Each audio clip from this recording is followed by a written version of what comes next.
con el tratamiento neoadyuvante que va a estar impartido por el doctor Sergio Aguilar, médico adscrito al servicio de tumores mamarios. Le cedo la palabra.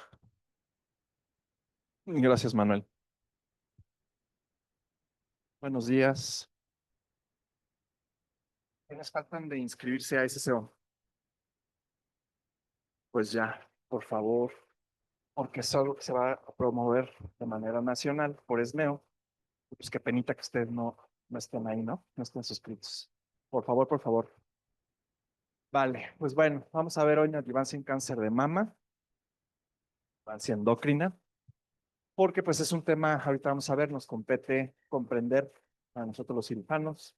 Acuérdense que este subtipo de cáncer de mama es el más frecuente y pues curiosamente ese más frecuente pues tiene sus detalles, ¿no? Ahorita vamos a ver en función de qué.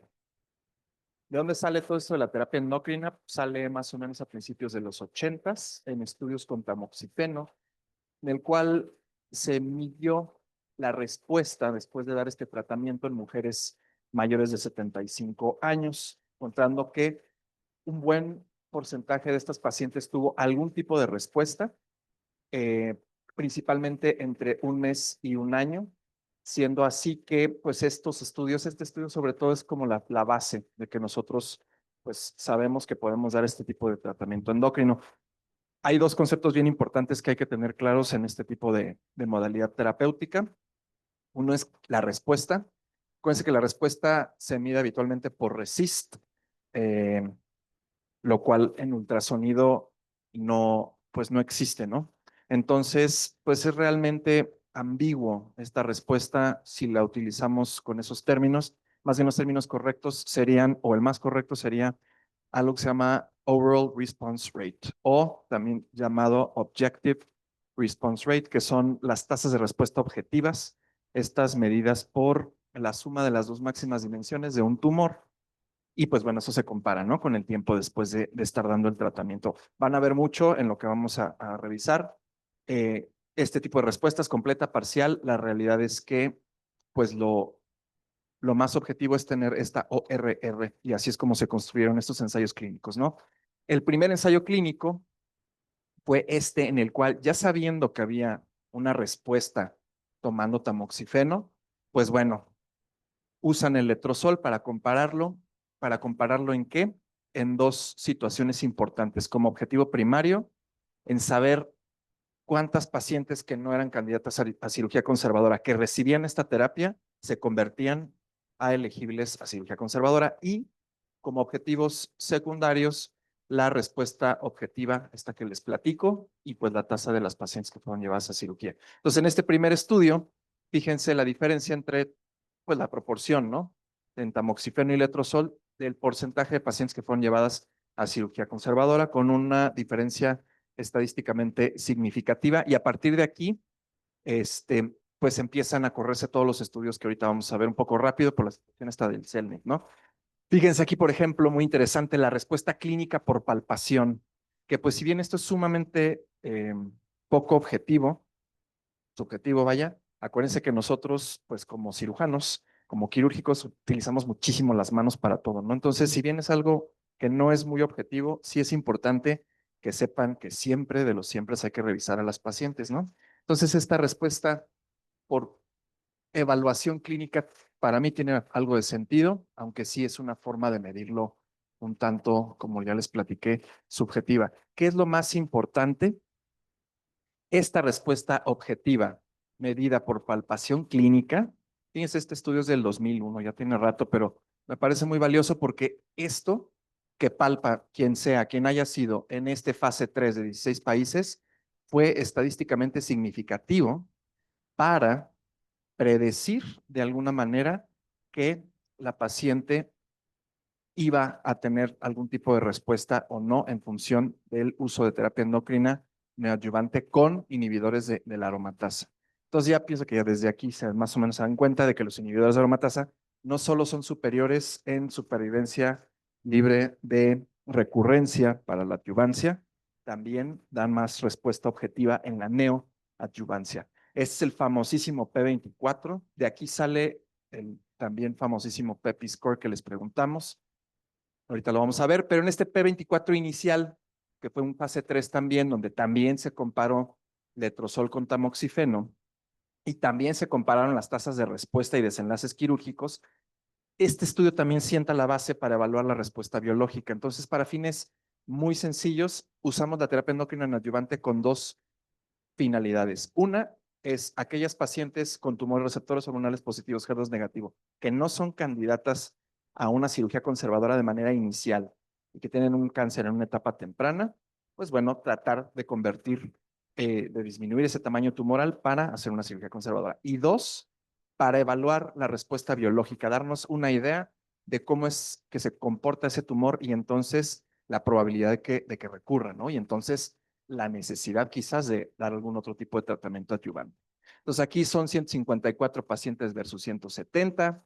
Fíjense aquí los receptores hormonales están en mayor o igual de 10%. Para ustedes todavía es mandatorio decir que los receptores hormonales positivos a partir de 1%. Aquí todavía no cambiaba ese paradigma. Está por volver a cambiar y por volver a poner estos puntos de corte para terminar estos subtipos y lo que ya les platiqué, ningún tumor considerado para cirugía inicial. ¿Y qué vieron aquí? Fíjense el porcentaje de respuestas con los tipos de tratamientos y también la expresión de receptores por Allred. Aquí casi siempre se utiliza Allred, que es pues es una forma por inmunohistoquímica semicuantitativa de evaluar qué tanto se expresan receptores, en este caso estrógenos y progesterona. Es algo que se llaman, estas cosas se llaman scores de inmunoreactividad, ¿vale? Entonces, este Allred score, pues bueno, es muy claro que a mayor expresión y el uso de letrozol, pues bueno, va a tener mayor porcentaje de respuesta. ¿Qué respuesta? Cualquier tipo de respuesta. Ahí está el primer meollo de la terapia endocrino neoadyuvante, porque pues te pueden decir que es una respuesta parcial, y como respuesta parcial, recordemos que no podemos usar propiamente resist. Entonces, pues se complica un poco la cosa y por eso reitero e insisto que la medición clínica, el tanteo, esa malicia que tenemos para decir, ay, pues sí, sí se puede hacer conservadora o no, pues sabes que la verdad es que se me hace que es demasiado, es lo más importante. Y fíjense las tasas de respuesta. Estas más o menos van a ser así en todos los estudios, entre 50, 60% con inhibidores de aromatasa y siempre inferiores con tamoxifeno, salvo un estudio que ahorita vamos a revisar. Y igual, fíjense cuántas pacientes van a cirugía conservadora, 48%. Recordemos, si yo como cirujano tengo una paciente con un tumor en una etapa temprana, posmenopáusica, que quizás no necesite quimioterapia y yo quiero ofrecerle una cirugía conservadora, pues tengo la mitad, ¿no? Un poquito la mitad de oportunidad para, pues, desescalar mi tratamiento y ser menos mórbido. Este estudio es el que les platico, en el que realmente no se notó una diferencia estrictamente significativa y en función de la cirugía, que es el famoso IMPACT, es de los estudios más grandes. Este estudio es de Ian Smith, que después fue el PI de Poetic. Y precisamente en este estudio, que también fue un fase 3 en dos países ricos con 300 pacientes, dijeron, bueno, a ver, vamos a ver qué pasa si comparamos igual el Objective Response Rate en aquellas que toman solo anastrozol, solo tamoxifeno o anastrozol más tamoxifeno. Más o menos se los dieron 4 meses. Eso bien importante también. Les preguntamos, ¿cuánto tiempo le vas a dejar la terapia endocrina? Pues son mínimo 4 meses, porque los estudios en los que se ha construido este tipo de tratamiento habitualmente son mínimo 4 meses del uso de este medicamento. Entonces, ellos bien interesante, obvio, lo que querían ver es esta respuesta, pero también cambios biológicos en el Ki67. ¿Qué vieron ellos? Pues aquí están las características. Vemos que pues no hay mucha diferencia en los tumores, por ejemplo, al inicio, o sea, baseline. Fíjense, por ejemplo, aquí el tamaño tumoral, 3.8 centímetros, me parece bastante similar a lo que tenemos nosotros acá en el instituto. Y vean, dependiendo del desenlace primario, que es esta respuesta objetiva, como no hay una diferencia realmente estadísticamente significativa en el usar tamoxifeno, anastrozol o ambos. Que esto hace un poco de ruido porque el resto de los estudios demostraron que había una mejor respuesta con el uso de inhibidores de aromatasa. Pero bueno, pues fue lo que les salió. Lo interesante, reitero, ahorita lo vamos a ver, esta es más bien como que la base para lo del Ki67. Fíjense la respuesta a 3 meses, como en realidad no hay una diferencia. Y aquí, que eso es lo curioso, es que sí hay una diferencia estadísticamente significativa a la revisión, a la palpación, a los 3 meses, pero también después qué pasa realmente en la cirugía. ¿Qué quiere decir esto? Le damos la terapia endocrina en cualquiera de los 3 brazos. Revisamos a la paciente antes de operar. Si hay una diferencia estadísticamente significativa en creer antes de operar que hay mayor probabilidad de una cirugía conservadora utilizando anastrozol, pero ya al momento de la cirugía no la hay. Entonces eso también es algo bien importante. Recuerden también, obviamente acá, pues no estaba o sea, no se usaba tanto esto de hacer cirugías conservadoras, pues también por el timing, ¿no? Por el tiempo, es hace 20 años, es desde hace 20 años. Como les platicaba, lo interesante o lo más valioso del IMPACT es que después sacaron estos cambios en el 1567 y se dieron cuenta de que había un decremento estadísticamente significativo a favor del anastrozol. Fíjense al cuánto tiempo. Pues de aquí sale que tomemos biopsias a las 2 a 4 semanas. Fíjense aquí cómo baja esta proliferación a las 2 semanas y de ahí en adelante ya no baja más realmente. Entonces, esta es la justificación de que tomemos esas famosas biopsias de 2 a 4 semanas después, porque se dieron cuenta ya hace 20 años que a partir de 2 semanas ya no nos daba muchísimo más valor la disminución de este Ki-67. Y aquí obviamente, en función de medias geométricas, pues cuánto cambia el Ki-67, ¿no? Que pues es clarísimo que con anastrozol es estadísticamente significativo en comparación con la combinación con tamoxifeno o tamoxifeno solo. Bueno, ¿y esto para qué o qué no? Pues esto para qué nos sirve. Ya vimos que pues en función de hacer cirugías conservadoras nos puede ayudar, pero esta evaluación biológica ¿para qué? Bueno, también ellos se dieron cuenta de algo interesante. Los cambios en el Ki-67 no se asociaban con respuesta clínica y aquí esto es lo más interesante. Ellos dicen, pues bueno, acabamos de encontrar un biomarcador que probablemente en el futuro nos puedan ayudar a predecir supervivencia libre de recurrencia. Entonces, de aquí sale también el fundamento para posteriormente hacer el POETIC, ¿no? Este otro es el primer estudio que se hizo ya comparando la terapia endocrina con la quimioterapia. Entonces, el argumento habitual de los compañeros oncólogos médicos es, pues es que el de hoy quimioterapia me va a responder. Sí, sí te va a responder. El detalle es que este y el HEICAM, que ahorita lo vamos a ver, pero como hipótesis y estudio diseñado para comparar las respuestas, este es el único estudio que existe hasta ahorita. Ese estudio pues lo hizo Semiglasov en el 2007, eran poquitas pacientes, se dieron 3 meses de terapia endocrina, fíjense aquí no se usaron 4 ciclos de quimioterapia y ninguna paciente era elegible para cirugía conservadora otra vez. Entonces, estos argumentos son del lado de hacer una cirugía menos extensa. Como objetivo también, otra vez, la respuesta objetiva y en segundo, la cirugía conservadora. Y pues, ¿qué creen?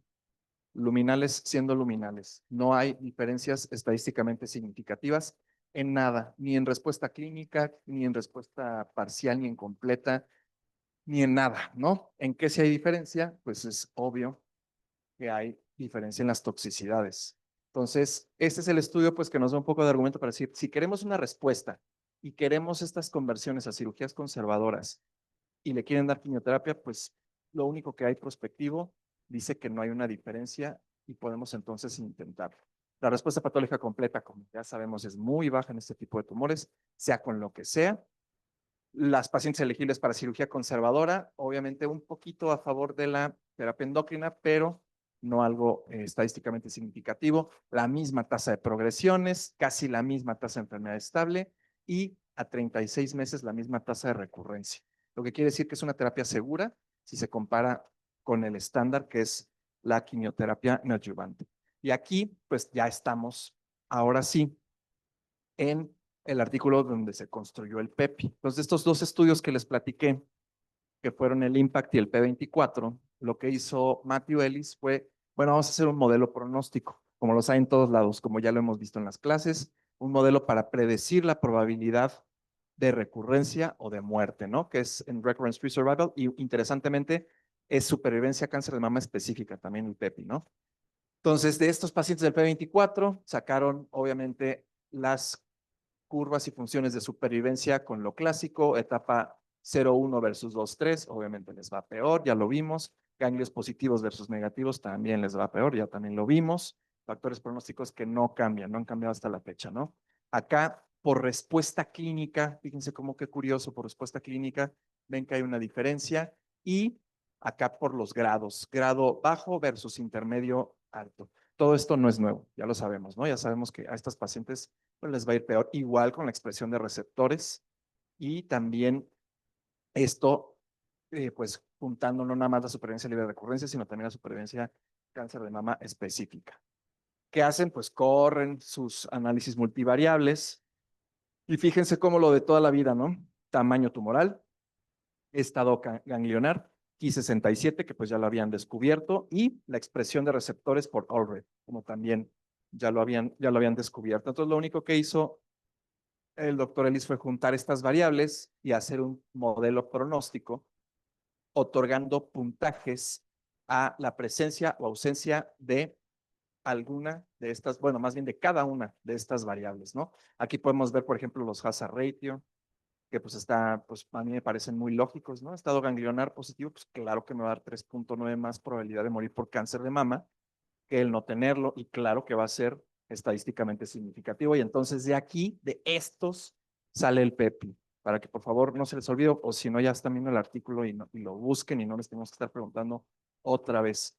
Y está categorizado así, binario T1, T2 versus T3, T4, positivo contra negativo. Este sí está categorizado, pero sí son varias categorizaciones. Aquí están del otro lado. Y el Allred Score también está categorizado binario. Y entonces ya de aquí nos dan unos puntajes, como pueden ver acá. Miren. RFS, los puntos. BCSS, los puntos. Y estos puntos lo único que se hace es, se suman. Entonces, si yo tengo un T1, ganglios negativos, con Ki67 de 2% y un Allred de receptores de estrógeno de 5, pues ya nada más le sumo y me da un PEPI de 0. ¿Y luego qué? Pues lo que vieron es que estos puntajes otra vez los agrupan y dividen en 3 categorías, en 3 grupos de riesgo. Entonces, este es un biomarcador, bueno, más bien es un modelo que utiliza un biomarcador, que en este caso es el Ki67, pero usa variables también clínico-patológicas para decir, bueno, a ver cómo les va a las del grupo 0. ¿Qué quiere decir 0? Pues no tiene ninguna variable en contra o que le aumente la probabilidad de recurrencia o de muerte, ¿no? Les va muy bien, aquí está en lo verde. ¿Cómo les va a las que tienen puntajes de 1 a 3? Pues ya no les va tan bien, no se diga de 4 o más, ¿no? Estas pacientes habitualmente son las que tienen enfermedad ganglionar, por ejemplo, ¿no? Pues que obviamente ya sabemos que no les va a ir bien. Y entonces, dependiendo de los puntajes de PEPI, acuérdense, estos numeritos de arriba son los que se suman, ya en conjunto se categorizan como grupos. El grupo 1, que solo tiene a las pacientes con PEPI de 0, el grupo 2, que tienen PEPI de 1 a 3, y el grupo 3, que tienen PEPI de 4 o más. Y pues vean aquí nada más, o sea, es muy claro cómo va aumentando la recurrencia y cómo va disminuyendo la supervivencia en estas pacientes, mientras más PEPI, ¿de acuerdo? Y acá ya es con el impact. La única diferencia acá es, esto es en el P24 y esta es la validación externa del modelo en este otro ensayo clínico que se llamó impact. Y también vieron lo mismo. Entonces, ¿qué sacan de este estudio? Pues que hay una forma de medir la probabilidad de recurrencia en pacientes que van a terapia endocrina neoadyuvante. ¿Qué se hizo después? Después, de manera muy interesante, en este estudio de la COSOC, que también hizo Matthew Ellis, dijo, bueno, vamos a ver, sí, lo mismo a toda la vida, vamos a ver qué pasa si les damos el inhibidor de aromatasa, pero ahora vamos a comparar entre inhibidores de aromatasa. Obviamente, pues no hubo una diferencia. Pero bien interesante, aparte de la respuesta objetiva, que ya sabemos, respuesta objetiva siempre va a haber. Entonces, si quieren dar el argumento de es que me va a dar respuesta, pues por supuesto que es un argumento porque siempre va a dar algún tipo de respuesta. Claro que puede haber enfermedad estable, pero habitualmente hay algún tipo de respuesta objetiva, dependemos más bien de cómo se mida, ¿no? Lo interesante acá es que compararon a los grupos al que fueron a terapia endocrina utilizando PEPI y correlacionándolo con el PAM50. El PAM50 es una forma de identificar de manera más, digamos, real en los subtipos de cáncer de mama. De hecho, es la única forma fidedigna disponible comercialmente de saber si sí es un luminal A, si sí es un luminal B, si sí es un basal y si es un HER2, ¿no? Entonces, ¿qué dijeron? Pues vamos a ver por PAM50 qué pacientes van a tener más probabilidad de tener un PEPI de 0. O sea, qué pacientes les va a ir muy bien dándoles terapia endocrina, pero por PAM50, o sea, saber bien el subtipo, sin imaginarnos cosas con la inmunohistoquímica, ¿no? Entonces, realmente no hay diferencias entre los tipos de tratamiento, ya sabemos que se puede usar cualquier inhibidor de aromatasa, tampoco parece haber muchas diferencias en las pacientes que estaban candidatas a mastectomía, pacientes que estaban a conservadora, pero esas que dices, oh, como que medio sí.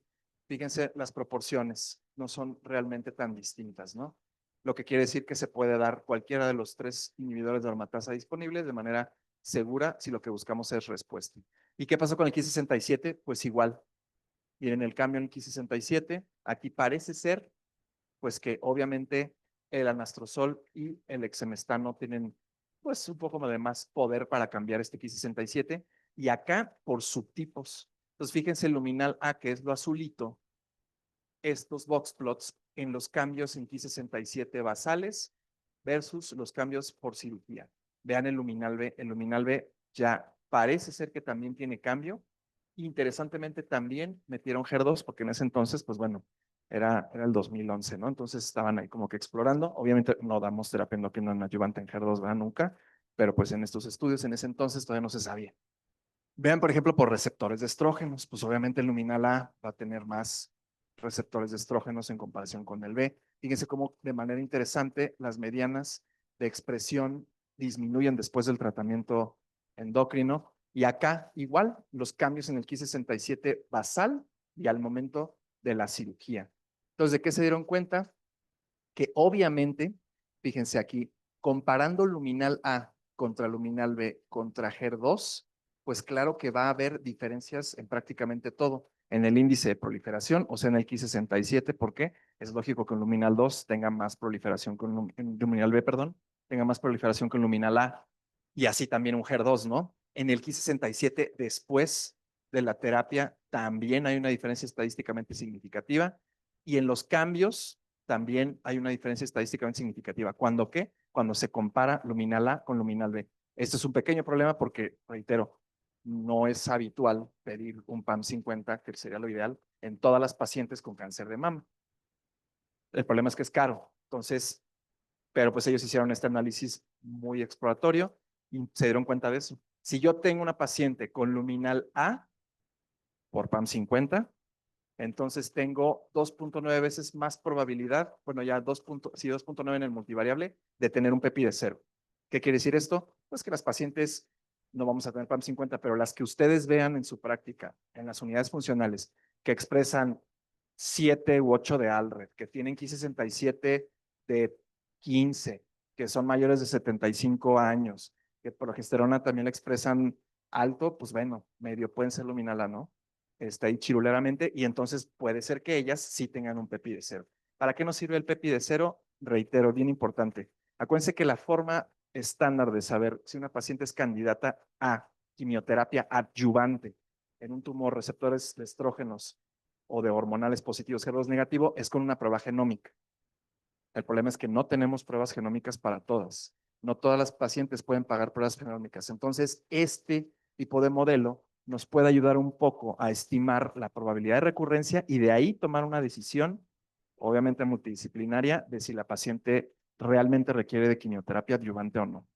Este es el otro que les platicaba donde se compara la quimioterapia con la terapia endocrina. Este es del grupo HEICAMP, es un grupo español y es completamente exploratorio. Ellos midieron la respuesta, por ejemplo, por resonancia magnética, como objetivo primario, como secundario en cirugía conservadora. Curioso porque, pues, obviamente es en el año 2012, todavía no está como que tan estandarizado el uso de la resonancia, entonces tiene ahí sus bemoles, ¿no? Reitero, es un análisis exploratorio. ¿Y qué ven ellos? Pues que igual realmente no hay muchas diferencias en cuanto a las tasas de respuesta, salvo que aquí es el primer pero que se le pone, salvo en pacientes premenopáusicas. Entonces, ellos se dan cuenta pues que en premenopáusicas puede ser que no tengan la misma respuesta la quimioterapia y la terapia endocrina a favor de la quimioterapia. Y tiene lógica porque pues sabemos que las pacientes más jóvenes tienen tumores con mayor índice de proliferación, pero, pequeño detalle de aquí del FEICAM, no utilizaron un doble bloqueo. Aquí se utilizó tamoxifeno. En algunas un doble bloqueo, pero realmente contadas. Entonces, aquí no se comparó en ningún momento el mejor tratamiento endocrino posible contra la quimioterapia. En posmenopáusicas, pues hay una tendencia, pero es claro que estadísticamente no es significativo, entonces no. Y la tasa de proliferación, como ya lo habían visto previamente los otros autores, Matthew Ellis y Ian Smith y ellos, la tasa de proliferación nos puede diferenciar qué tan eficaz podría ser un tratamiento, ya sea quimioterapia o terapia endocrina, o sea, el 1567. Y entonces ya en este rollo de las premenopáusicas, unos japoneses dicen, no, no, no, pero a ver, vamos a ver, pues, ¿qué pasa si les damos puro tamoxifeno o si les damos goserelina con inhibidor de aromatasa versus goserelina con tamoxifeno, que este es el mejor tratamiento posible? Y se dieron cuenta de lo mismo, igual como ya sabemos que hay mayor supervivencia, incluso global, bajo ciertas condiciones, en la terapia endocrina adyuvante con doble bloqueo usando inhibidor de aromatasa en premenopáusicas, ellos también se dieron cuenta de que la respuesta igual o la respuesta objetiva, como ya vimos, es sustancialmente mayor si se dan doble bloqueo. Bien importante. Entonces, si se ha de dar este tratamiento a una mujer premenopáusica, ideal, y yo diría hasta obligatoriamente, se tendría que dar un inhibidor de aromatasa con un bloqueo, un análogo de GnRH, ¿no?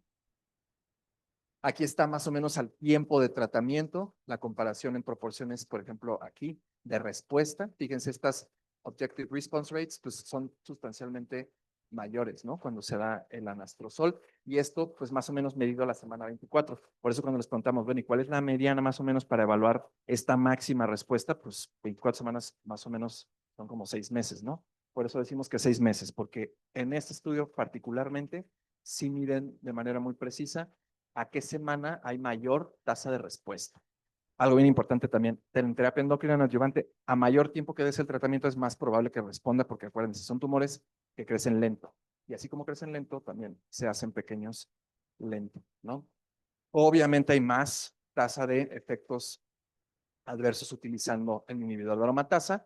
Y fíjense aquí qué gran proporción de pacientes fueron a cirugía conservadora, 86%. Ya son bastantitas. Y obviamente en estas mujeres premenopáusicas, vean este Kivasal. Es un Kivasal pues alto, ¿no? Es más de 20%, pero efectivamente, como ya se sabía en el IMPACT, el utilizar un inhibidor de aromatasa, ahora también en las premenopáusicas, nos induce una reducción significativamente mayor en comparación con el tamoxifeno. Y pues bueno, eso es lo que sabemos ya a nivel de los ensayos clínicos que se han hecho. ¿Qué sabemos ya a nivel de metaanálisis? Pues hay un metaanálisis del 2015 de 3.400 mujeres, pues en las cuales igual se ve que dar terapia endocrina versus quimioterapia no tiene diferencias en las tasas de respuesta. Entonces, para nuestro interés, se puede dar de manera segura si lo que yo quiero es una cirugía menos extensa. Ahora ya comparando, que aquí es la respuesta clínica, endocrino versus quimio, la respuesta radiológica, vean cómo en los forest plots, pues se cruza la unidad en la ponderación de los estudios. Fíjense cómo son bien poquitos estudios. Eso es chistoso porque, obvio, todo este IMPACT y el P24 y el ACOSOC, todos esos, claro que son esos estudios grandotes porque en ese entonces le interesaba a la farma vender esos inhibidores de aromatasa. Ya en el momento en el que sale una droga nueva, pues ya, lo botan, se quedan ahí en el olvido, pero pues bueno, es evidencia que difícilmente podemos ignorar, ¿no? Si la conocemos. Vean, en respuesta clínica, claro que va a favorecer el inhibidor de aromatasa. Respuesta radiológica, claro que va a favorecer el inhibidor de aromatasa. Respuesta patológica, no importa, porque pues no responden habitualmente. Y cirugía conservadora también favorece al inhibidor de aromatasa. Aquí incluso meten estudios donde se utilizan dos, como lo vimos en el IMPACT, dos terapias endócrinas. Y pues la realidad es que, salvo por que es respuesta radiológica, que a nosotros no nos cambia mucho el plan, no parece haber diferencia, ¿no? ¿Qué pasa ahorita? Esto es como todos los antecedentes. las bases para que ustedes entiendan por qué la damos, cómo la damos, cuándo hacemos la biopsia, etcétera. Pues obviamente ya en el presente, teniendo pruebas genómicas, se le ocurre a estos japoneses algo bien interesante en un estudio de medicina translacional, de calcular qué utilidad tiene el recurrence score del Oncotype para predecir la respuesta clínica en estas pacientes. Entonces está muy cool porque tú le haces un Oncotype y más o menos te puede dar una estimación de esta respuesta clínica, lo cual está indirectamente relacionada a la probabilidad de que se vaya a una cirugía conservadora, ¿no? Obviamente también vieron la supervivencia libre de recurrencia en posmenopáusicas, estas sí, pues pacientes, en este caso menores de 75 años, y se la utilizaron adyuvancia con o sin quimioterapia, ¿de acuerdo? Después, lo que ellos vieron, que fue, pues, o más bien pues, su objetivo, que era comparar esta respuesta clínica con estos recurrence score. Fíjense en estos puntos de corte. Estos puntos de corte no son del responder, ¿verdad? Estos puntos de corte son antes, porque este estudio, pues, es más o menos como el 2018, 19. Entonces, ¿y qué vieron?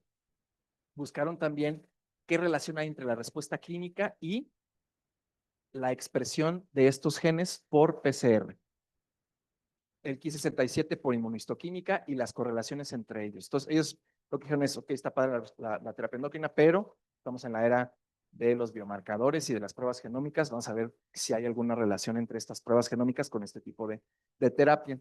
Y fíjense, como obviamente a mayor puntaje de categorización del Oncotype, menos respuesta va a haber utilizando este tipo de tratamientos. Es lógico, ¿no? Las pacientes de menos de 18 quiere decir, no sé si se acuerdan más o menos de la formulita, pero pues que tienen más, es la expresión de estas variables, por ejemplo, como receptores de estrógenos o de progesterona, que calculan el score de riesgo, pero negativo, o sea, te disminuye la probabilidad de recurrencia a más expresiones, por ejemplo, de receptores de estrógeno, que ellos lo comprobaron aquí. Y aquí lo vemos igual, respuesta completa, enfermedad estable, progresión. Fíjense, a mayor recurrence score hay más proporción de progresiones. También es lógico, son tumores más agresivos que pues no se van a, pues la paciente no se va a beneficiar de un tipo de terapia endócrina, ¿no? Entonces, este es el primero en donde usan una prueba genómica para estimar estas respuestas. Aquí fíjense bien interesante, el recurrence score nos da estadísticamente significativa la probabilidad de tener la respuesta clínica. Entonces yo ya sé que si le hago a una paciente un Oncotype antes de darle endocrinoneo y me da un recurrence score de 12, pues hay más probabilidad de que tenga esa respuesta clínica y entonces de que yo sí eventualmente la vaya a llevar a una cirugía conservadora. Y acá la asociación de este recurrence score con las pacientes que son candidatas antes y después a cirugía conservadora. También es estadísticamente significativo cuando hay esta diferencia en los scores de recurrencia, ¿no? Utilizando la prueba.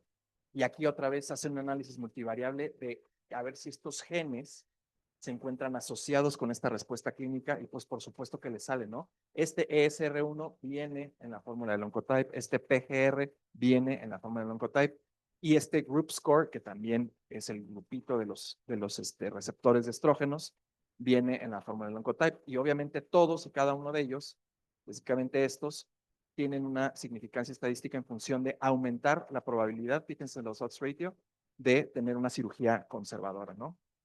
Que no es específicamente aquí dicen en ningún momento conservadora como tal, es más bien la respuesta clínica, pero reitero, nosotros nos basamos en la respuesta clínica y nada más que en la respuesta clínica, ¿no? Después que sale el Poetic, como ya les platiqué, es de Ian Smith, que 10 años antes en su línea de investigación dijo, pues ya, yo sí quiero ver si el Ki-67 es un marcador, es un biomarcador pronóstico in vivo si yo doy un tratamiento a las pacientes con estas características, ¿no? Receptores hormonales positivos, HER2 negativos. Y entonces, ¿qué hicieron? Hicieron un estudio fase 3 de 3,000 pacientes, aquí todas posmeno. Dijeron, vamos a ver qué pasa si damos inhibidor de aromatasa por 2 semanas y después las operamos. Obviamente pues, son pacientes de países ricos, entonces son etapas tempranas, con muy buen estado funcional.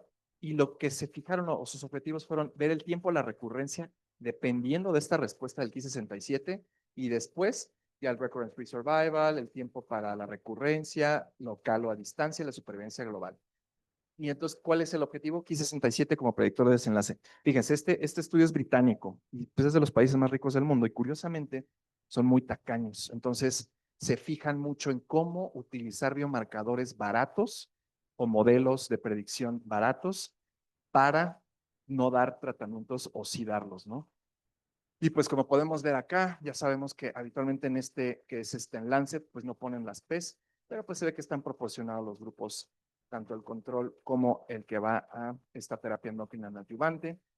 Vemos acá estas pues medio pseudotablas de vida donde vemos cuántos eventos hubo, la recurrencia local, la supervivencia libre de recurrencia, el tiempo a la recurrencia a distancia y pues los estimados, ¿no? A 5 años, que pues vemos que tanto el grupo de inhibidor perioperatorio de aromatasa, o sea, endocrino neo, y el control, pues no tienen diferencias estadísticamente significativas. Aquí no las ponen porque nunca las ponen en Lancet, pero pues no las hubo. ¿Qué quiere decir esta tablita? Esto es bien importante. Quiere decir que es seguro dar este tratamiento, que si tú le das 2 semanas, un mes, terapia endocrina, nada más para saber si ese X67 que estaba alto baja, a la paciente no le va a ir peor. O sea, no hay pues justificación de que es que te va a progresar, es que le está retrasando el tratamiento. La realidad es que no. O sea, aquí es claro que no hay diferencias, ¿no?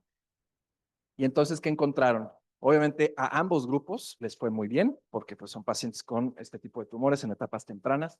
Les va bien, reitero, como ya lo habíamos platicado, con, sin y a pesar de nosotros. Y lo que sí vieron son estas que apenas se ven, porque pues el proyecto como que no nos ayuda, pero lo que sí ven es que hay una diferencia en este caso, tiempo a la recurrencia o supervivencia libre de recurrencia entre los grupos. Estos grupos están categorizados para que se lo memoricen. Los R2, los R1 están todos destruidos, ya los vi. Como alto, alto, ¿qué quiere decir? Un Ki67 mayor o igual a 10, que no baja de 10. Alto, bajo, o sea, un Ki67 mayor o igual a 10, que baja a 9 o menos, y bajo, bajo, que es 9 o menos, que se queda en 9 o menos.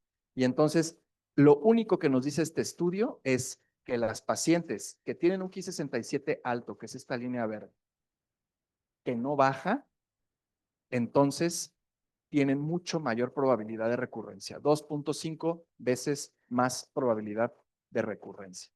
Y entonces ya en proporción, el riesgo de recurrencia, fíjense cómo aquí de bajo a bajo a alto a bajo se duplica, y ya el alto alto, pues se duplica otra vez, ¿no? Más todavía. O sea, tienen un 21.5% de riesgo de recurrir a 5 años si ese X67 no baja. ¿Y eso para qué nos sirve? ¿Qué utilidad tiene? Bueno, pues si yo no tengo dinero para pedir una prueba genómica carísima y esta mujer tiene un X67 de 15, le doy 2 semanas terapia endocrina, le tomo otra biopsia, si sigue siendo de 15, pues ya le digo al oncólogo médico, oye, ¿cómo ves? No bajó, y ya decidirán ellos si le dan la terapia o no. Reitero, la utilidad de esto es un biomarcador, pues que no es tan costoso, ¿no? Como una prueba genómica. ¿Qué pasa ahora con la enfermedad ganglionar residual? Porque pues obviamente también nos preocupa la axila. Este es un estudio muy interesante, por ejemplo, de Olga Cantor, es una corte de la NSDB de 4,000 pacientes y ellos dijeron, ¿qué implicación pronóstica tiene la carga axilar después de la terapia endocrina? A ver, ¿tú qué piensas? ¿Qué implicación tiene? Si tiene ganglios positivos, ¿le va a ir mejor o le va a ir peor? Tienen temperatura lo que pues, pues, por lógica entre bueno, diría peor con poquito. Muy bien, respuesta correcta, así de fácil. Siempre les va a ir peor, ¿no? Con terapia endocrina, con inmunoterapia, con antiger, con doble bloque antiger, con inmunoterapia más doble bloque antiger, más olaparib, no importa. Si quedan ganglios positivos, les va a ir peor. Y entonces, pues nada nuevo. Claro que ellos se dieron cuenta que a mayor proporción de ganglios positivos, la supervivencia iba a ser menos. Y esto bien interesante, que esto es más como de nuestro interés. Si yo tengo un N1 clínico, la probabilidad de tener enfermedad ganglionar después del endocrino neo en 1 a 2 ganglios es del casi 40%. Entonces, pues es una alta probabilidad de que tengas enfermedad residual. Eso no quiere decir necesariamente que tengan que ir a disección axilar. Pero bueno, esa es otra historia, ¿no? Y entonces aquí vemos muy claramente, si yo tengo enfermedad ganglionar clínica, la proporción de ganglios positivos va a ser sustancial. No así la proporción de YPNs ceros, células aisladas o MIS, ¿no? Y aquí están ya las diferencias en supervivencia ajustadas por enfermedad ganglionar residual. Es lógico, fíjense cómo va disminuyendo. De repente de 92, pop, se baja a 88 y pum, después 80, ¿no? Estos decrementos en la supervivencia son muy evidentes, son clásicos en cáncer de mama y me atrevo a decir que pues, en todas las neoplasias. Entonces, nada nuevo, lo que sí es, nos dicen que va a haber una buena proporción de pacientes que si yo tenía enfermedad positiva, la van a seguir teniendo. Lo que quiere decir que mi PEPI es poco probable que se convierta en cero, ¿no? Aquí son los desenlaces ya en supervivencia global por grupo de patológico. Fíjense, este también está bien interesante. ¿Qué pasa si le doy terapia endocrina adyuvante versus si la opero de entrada? Las proporciones no parecen ser distintas y no hay una diferencia estadísticamente significativa. ¿Qué quiere decir esto? Que tampoco les va a ir peor si me espero en operarlas y les doy terapia endocrina. Van a vivir similar, ¿no? Que pues esto también es una forma indirecta de decir, pues es una terapia segura. Y ya después obviamente sacan sus curvitas de supervivencia, es lógico que pues, 3 ganglios o más tiene una supervivencia global, o sea, fíjense, 74 años, digo 74%, perdón. Y entonces, ¿de qué se dieron cuenta? Que la mitad de los pacientes con enfermedad ganglionar va a tener 3 o más ganglios después de la terapia endocrina, la mitad. Entonces, esto es prácticamente un volado si estamos pensando en tener un PEPI de 0, ¿de acuerdo? Pero no es la única variable para hacer un PEPI de 0. Y la otra es 14%, que también es un número no despreciable, va a tener enfermedad residual mínima, va a tener células aisladas o enfermedad microscópica, y el que tengan estas células aisladas o esta enfermedad microscópica no está asociado a una supervivencia inferior.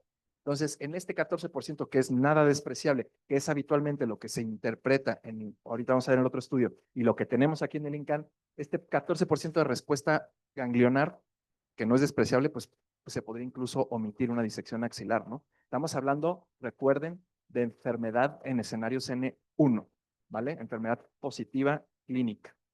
Luego, ¿qué hacen? Otra vez hacen otro análisis con la National Cancer Database, una revisión sistemática para saber la respuesta axilar en pacientes que tienen enfermedad ganglionar positiva previa y que van a endocrino. Otra vez, pues son bastantes pacientes, son 4,000 pacientes. Y fíjense este numerito. N1 y después de la NET, 15.39% de PN0. Aquí debería ir una Y, no la pusieron. Pero fíjense, esta misma proporción de 15% es lo que vemos en el estudio previo, que es de la doctora Cantor. ¿Qué quiere decir? Pues más o menos la respuesta axilar en la terapia endocrina adyuvante, aquí son 4,000 mujeres, más o menos es el 15%. Aquí en el INCAN es el 16%. Entonces, pues sí hay algo de validez externa con este tipo de tratamiento. Obviamente, pues va a haber diferencias en los grados tumorales, porque pues son pacientes que no responden versus las que sí. Y obviamente también hubo diferencias en la histología, ¿no? Aquí ya es qué tipo de manejo quirúrgico les dieron a estas pacientes. Recordemos que es un estudio pues del 88 al 2020, por eso a mí no me extraña que 74% de las pacientes hayan ido a mastectomía. Esto ya no debería de ser, ¿no? Pero pues históricamente así está. Igual, fíjense, 63% fueron a disección axilar. Todo esto pues nada más para que vean que claro que hay una diferencia, claro que fueron más pacientes que tuvieron enfermedad residual a disección axilar, porque todavía pues era estrictamente, bueno, todavía es estrictamente necesario el hacer estas disecciones, ¿no? Hasta ahí es respuesta ganglionar. ¿Qué pasa ahora volvemos a las premenopáusicas? Porque hasta donde tengo entendido en la guía de ASCO, no está recomendado dar esta terapia por esta bibliografía, que es este estudio coreano, en el que igual dicen, vamos a ver la respuesta objetiva dando quimioterapia versus tamoxifeno con goserelina por 24 semanas. El objetivo primario fue la respuesta objetiva, no ningún desenlace en supervivencia, respuesta objetiva. Y como ya lo vimos antes, pues el primer problema de este estudio es, ¿por qué le das tamoxifeno con goserelina si los japoneses nos dijeron en el 2009 que era mejor dar inhibidor de aromatasa con goserelina? Si tú estás comparando la respuesta objetiva en un tratamiento estándar, pero no le estás dando el mejor tratamiento posible experimental, pues la probabilidad es de que no te salga, ¿no? Entonces, efectivamente, no le salió. Y la respuesta objetiva medida por respuesta completa y respuesta parcial, que fíjense otra vez, aquí en ningún lado estamos utilizando milímetro. Estamos utilizando lo que se imagina, en este caso, por resonancia magnética el radiólogo, que aquí sí es curioso porque aquí sí vale este tipo de respuestas. Recuerden que Refis, sí se puede utilizar para mama en resonancia magnética. El detalle es este otra vez. Las pacientes del grupo de terapia endocrina no recibieron la mejor terapia posible. Y entonces, obviamente, sí hay una diferencia sustancial en proporciones. Otra cosa particular de este estudio es que no alcanzaron el reclutamiento, porque recordemos que son países que tienen, pues, pacientes más añosas, ¿no? Aquí vemos por caliper cómo también hay una diferencia en las proporciones. Y pues la respuesta patológica, fíjense qué interesante, mayor en el grupo de quimioterapia. Ahora, estas pacientes, pues tuvieron obviamente diferentes tasas de respuesta y diferente probabilidad de progresión. Lo que se dieron cuenta es precisamente eso. En este estudio, con los bemoles que tiene, lo que dicen es, a las premenopáusicas, si yo quiero hacerles una disminución sustancial del tumor, o sea, si yo quiero tener una buena respuesta objetiva, si hay una diferencia estadísticamente significativa, si le doy quimioterapia versus terapia endócrina. Pero no hay un estudio que compare inhibidor de aromatasa, azoxerelina, versus quimioterapia. Aquí todas las pacientes fueron con tamoxifeno. Entonces, la conversión de mastectomía total a cirugía conservadora no tuvo una diferencia, que volvemos a lo mismo, ¿no? Depende de qué nos convenga argumentar. Aquí a mí me conviene argumentar de, ok, si hay más respuesta por resonancia, esa respuesta me da igual. No hay una diferencia estadísticamente significativa en las pacientes que iban a ir a mastectomía y finalmente fueron a cirugía conservadora, si ese fuera el argumento, ¿no?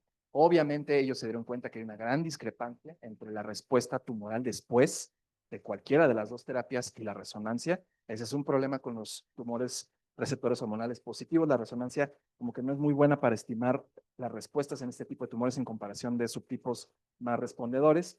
Lo que ya les platiqué, la muestra no fue satisfactoria, no alcanzaron a reclutar el número de pacientes para tener su poder estadístico y pues no usaron el mejor tratamiento experimental posible.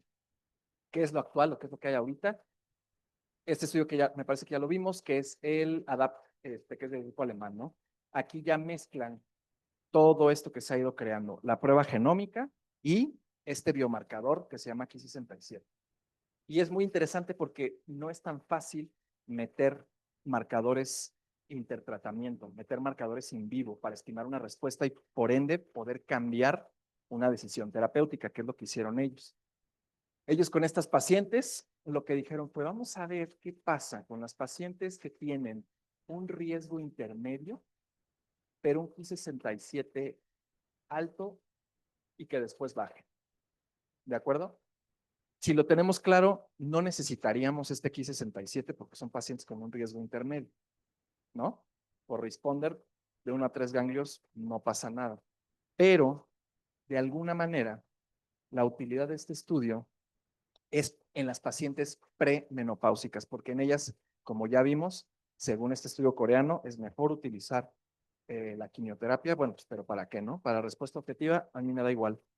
La cirugía va a ser la misma. Lo que me interesaría, o el argumento, el contraargumento de dar esta terapia es la supervivencia. ¿Qué pasa con la supervivencia?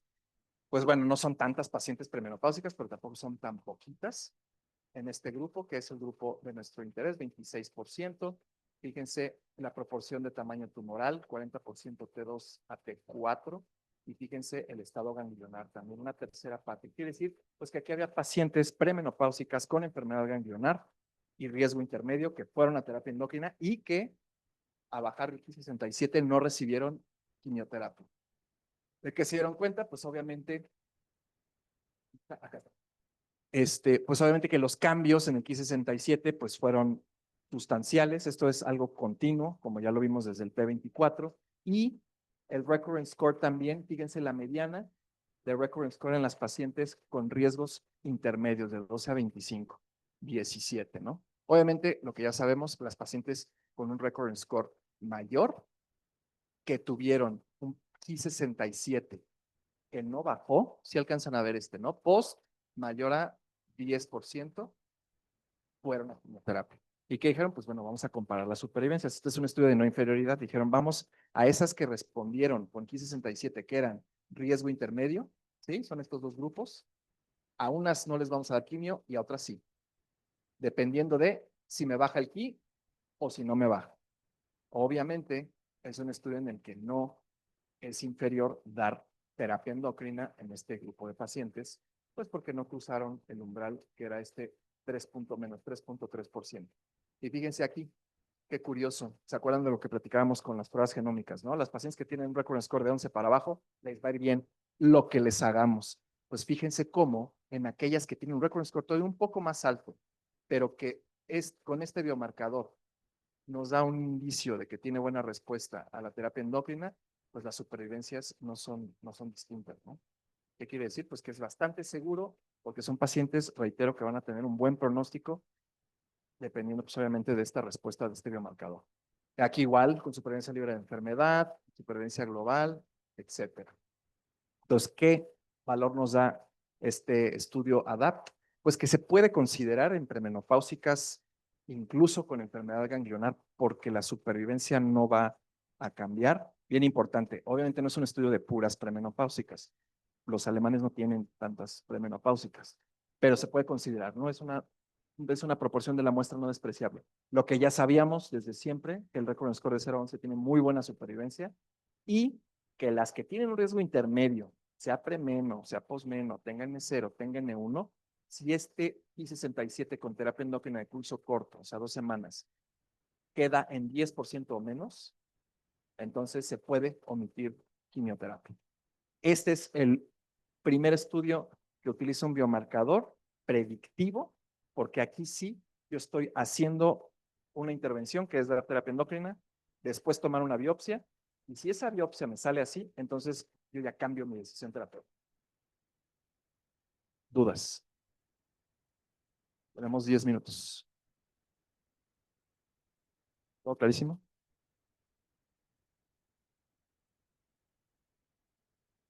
Muchas gracias, doctor, por su excelente presentación. La disfruté mucho. Quisiera preguntar, ¿qué opinaría acerca de, bueno, muchos pacientes aquí hemos tenido la oportunidad de tener Oncotype y en una paciente con riesgo bajos a un RS menos de 11, que se le decide dar terapia endocrina neoprogramamente, la cirugía tiene enfermedad N1 por 3 milímetros en el ganglio y por calculando un PEPI score tiene 2 puntos. ¿A qué le da más peso? ¿Al PEPI score o a la firma? Esa es una excelente pregunta. La firma no fue diseñada inicialmente hasta después para evaluar la respuesta ganglionar. Lo primero que yo preguntaría, Toño, es premenopáusica o posmenopáusica. A cualquiera de las dos. O sea, un solo ganglio con 3 milímetros de metástasis, hasta sin firma genómica, porque el PEPI técnicamente, como es macromets, automáticamente te da un puntaje de 3. Y categóricamente le tendríamos que dar quimio, pero pues ahí ya será cuestión de discutirlo con el onco. ¿Tú qué harías, por ejemplo? Yo no le daría en ninguno de los dos escenarios. Sí, yo tampoco por dos. Pero claro que chocan. O sea, no hay un estudio hasta ahorita en el que se busque correlacionar, sobre todo en supervivencia. O sea, se correlacionó, como vimos en Transneos, el tipo de respuesta, la respuesta clínica por puntaje de Oncotype, que es muy interesante, pero por supervivencia, el único que hay que utiliza la prueba y aquí es el ADAPT.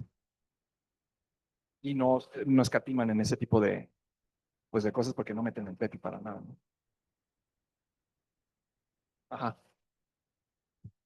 Si fuera premeno, ahí sí estamos en un problema. Con un recurrence score de 0 a 11, una macromets, mi siguiente razonamiento sería qué tan premeno. Premeno 49, 40, no, pues casi sería inevitable darle. Sí. Bueno, no sé qué piensan los demás. ¿Perdón? Pues también, claro. Y ahí ya se va recorriendo por edad.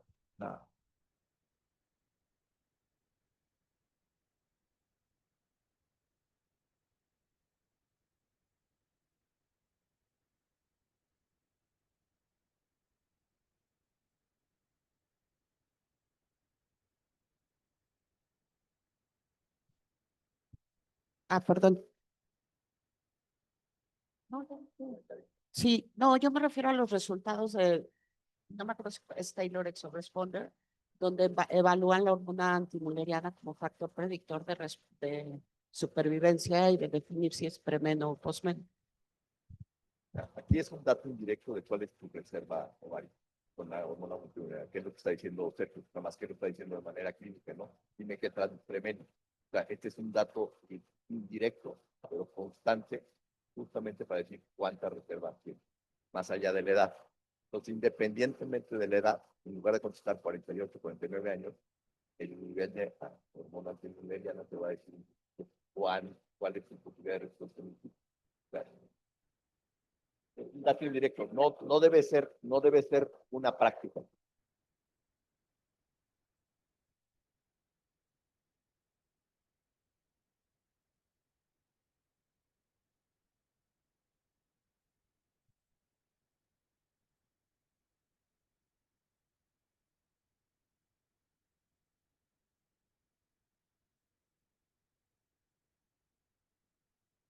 Baja y todavía puedes tener muchos años antes de que llegues a la menopausia. Entonces, yo no implementaría eso como, pues, como un marcador certero para las enfermedades de menopausia.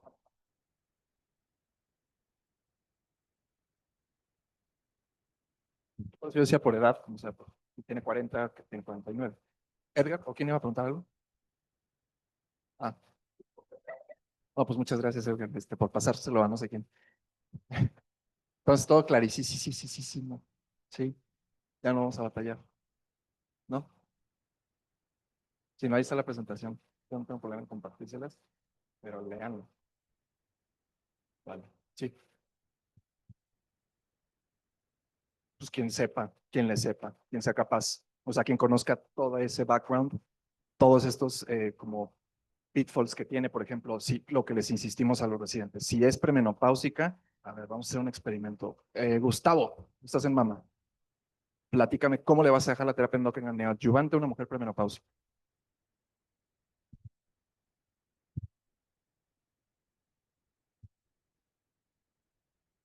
Iniciamos en premenopáusica, que podemos iniciar tamoxifeno y no debemos de, podemos iniciar también pues, doble bloqueo con los. Ah, sí.